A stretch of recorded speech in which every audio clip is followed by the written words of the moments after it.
The hall was so silent that the faint echo of the cleaner's trembling voice seemed to ripple against the high ceiling, weaving into the Please, you soft can't glow marry of the her. chandeliers. She's not who you Every think she pair of is. eyes turned I toward have her, proof. many in disbelief, some in disdain. What business did a cleaner have interrupting a wedding like this? Yet, her words carried something heavier than interruption. They carried truth. She clutched the broom she had been holding as though it were a shield, her hands shaking, her chest heaving as she forced herself to keep speaking. The millionaire's gaze, once fixed on the bride in front of him, shifted slowly toward her. It was not recognition at first, only confusion.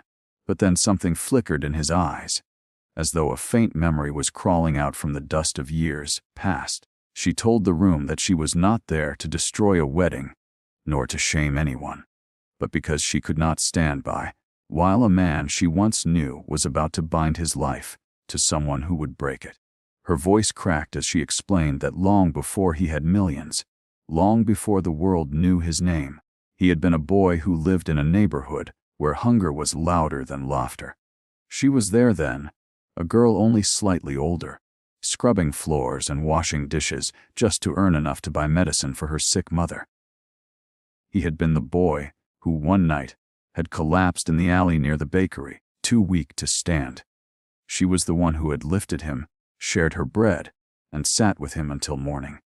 He never knew her name because she had given it falsely, afraid of what others would think of her poverty, but she never forgot his. The bride stiffened as whispers surged through the guests. The millionaire blinked, confusion deepening into a frown as fragments of memory rushed back, flashes of a face dimly lit by a street lamp, hands that had placed food into his, a voice that hummed a song while he fought sleep on the cold pavement. He had always remembered it as a dream, something his mind had conjured in his darkest night. Now here she was, not a dream but a woman of flesh and blood, trembling in rags before his glittering life. The cleaner's voice grew stronger as she continued. She told of how she had followed his journey silently, watching from afar as he climbed into a world that once seemed unreachable. Every time his name appeared in the news, she felt pride, but she also felt sorrow that he had never known the truth, that someone had been there in his lowest moment, not for gain, not for glory, but simply because she couldn't let a young boy fade away in the shadows. She never sought repayment, never spoke of it. But now, as she saw him about to bind himself to a woman whose love was as hollow as the diamonds on her gown, she could no longer stay silent. Gasps broke out when the bride snapped that it was all lies, the desperate rambling of a poor woman seeking attention. But the cleaner stood taller, her tired eyes steady with a strength born of years of hardship. She described things no stranger could know. The words he muttered half, conscious in that alley. The scar on his wrist he had tried to hide beneath dirt, the exact song she had sung to keep him awake. And then she revealed the cruelest part. While she struggled to feed herself and her mother, the bride had mocked her, stepped on her pride in those very streets, and now stood here pretending to love the man who had once suffered beside them. The millionaire felt his chest tighten, a storm of emotions crashing through him. He had always believed his rise was a lonely battle, that no one had stood with him in those days. He had built walls around his heart, convincing himself that wealth could fill the silence of those empty nights. But here was the truth. He had not been alone. A stranger had shared what little she had, carried a weight far heavier than her years, and then faded into the background without ever demanding recognition. The bride at his side, however, had demanded everything, given nothing, and built her affection on the glitter of his bank account rather than the substance of his soul. His hand slipped from the bride's grasp, falling heavily to his side. She whispered his name in panic, tugging at his sleeve, but he no longer looked at her. His eyes, filled with something raw and unguarded, were locked on the cleaner. For the first time, the crowd saw him not as a millionaire, but as a man stripped bare of illusions. He stepped forward slowly, the polished shine of his shoes echoing in the hushed hall. Each step felt like a judgment, each breath like a reckoning. The cleaner lowered her eyes, ashamed that she had spoken, fearing she had ruined everything. But when he stopped in front of her, she heard his voice, steady and low, asking if it was true, if she had really been the one who saved him that night, if she had been watching from the shadows all this time. Tears welled in her eyes as she nodded, whispering that she had only done what anyone should have done, though she knew not everyone would have.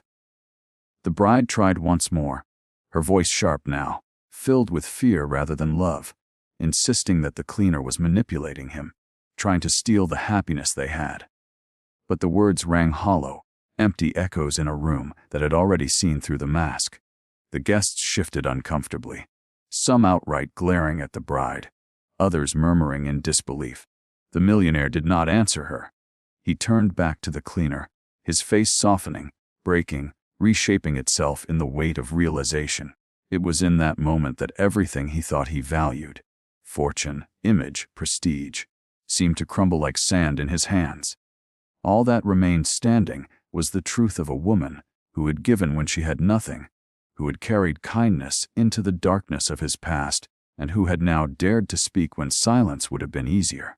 He felt something stir within him that he had not felt in years. Gratitude, humility, and a longing for something real.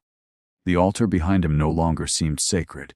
The vows waiting to be spoken no longer seemed true. And in that silence, the choice became clear. The bride's smile, once radiant and carefully composed, began to tremble at the edges. She tried to maintain the illusion, holding her chin high, but the truth was already unraveling around her like the loose threads of an expensive gown. The cleaner's words had planted a seed of doubt in every guest, and now the air was thick with suspicion. The millionaire stood motionless, his hand no longer resting in hers, and she could feel the absence of his warmth like a blade pressing against her pride. She knew the walls she had so perfectly built, the facade of devotion and loyalty, were starting to collapse, but she still believed she could claw her way out with charm and manipulation. She turned to the crowd, her voice dripping with indignation, insisting that the poor cleaner was jealous, desperate for attention, and cruel enough to ruin a wedding. Some guests nodded weakly, clinging to her words because it was easier than accepting the scandal unraveling before them. But others frowned, their eyes narrowing, remembering whispers they had heard in hushed conversations about how suddenly she had appeared in the millionaire's life, how determined she had been to attach herself to him, how every smile seemed more rehearsed than real. The cleaner stood quietly, no longer trying to argue, her silence itself more powerful than the bride's shrill defense. She had already spoken her truth, and it clung to the walls of the grand hall like a haunting echo. The bride's protests began to sound desperate, her voice too sharp, her gestures too exaggerated. The mask was cracking, and beneath it, a far colder truth revealed itself. The millionaire's thoughts spiraled as he watched her. He remembered how she had appeared in his world, so sudden and yet so perfectly placed, as though she had been waiting for her moment. He thought back to the way she always steered conversations away from his past, dismissing the darker parts of his journey, focusing only on the fortune he had built. He remembered her distaste for the people who had known him before his wealth, her subtle insults, her disdain for anything that did not shine with luxury. He realized then that she had never once asked him about his scars, about the nights when hunger had gnawed at his ribs, about the loneliness that had almost crushed him. She had only cared about the man he became when the world started watching, not the boy he had been when no one cared. And yet, she had convinced him, blinded him with practiced tenderness and strategic affection. He had been lonely, vulnerable, desperate to believe in love after years of isolation. She had given him what he thought was devotion, but in truth, it had been hunger. Hunger not for his heart, but for the life his heart had built. The cleaner's revelation pulled the curtain back, exposing everything. She spoke of how the bride once mocked her in those very streets, how she treated those with less as if they were stains to be scrubbed away. The millionaire looked at the bride now, and saw that same disdain flickering in her eyes, not sorrow at losing him, but fury at losing her prize. The realization struck him harder than any betrayal before. She did not love him. She loved the empire he carried on his shoulders. The guests began to murmur louder, snippets of gossip carrying through the hall. One whispered that they had heard of the bride's debts before she met the millionaire. Another recalled how quickly she had pressed for the engagement, how extravagantly she had demanded the wedding be arranged.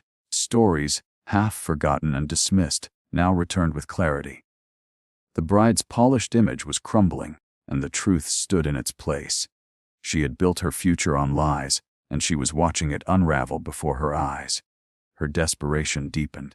She clung to the millionaire's arm, her nails digging into his sleeve, her eyes wide and wild with panic.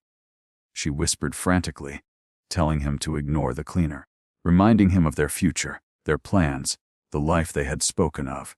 But each word sounded like chains rather than promises. Her love was no longer soft and persuasive. It was desperate and suffocating, exposed for what it truly was. The millionaire gently pulled his arm free, and the movement was like thunder in the silence of the room. The bride stumbled slightly, her balance faltering as she reached again. But he stepped back, the distance between them now greater than the length of the aisle itself.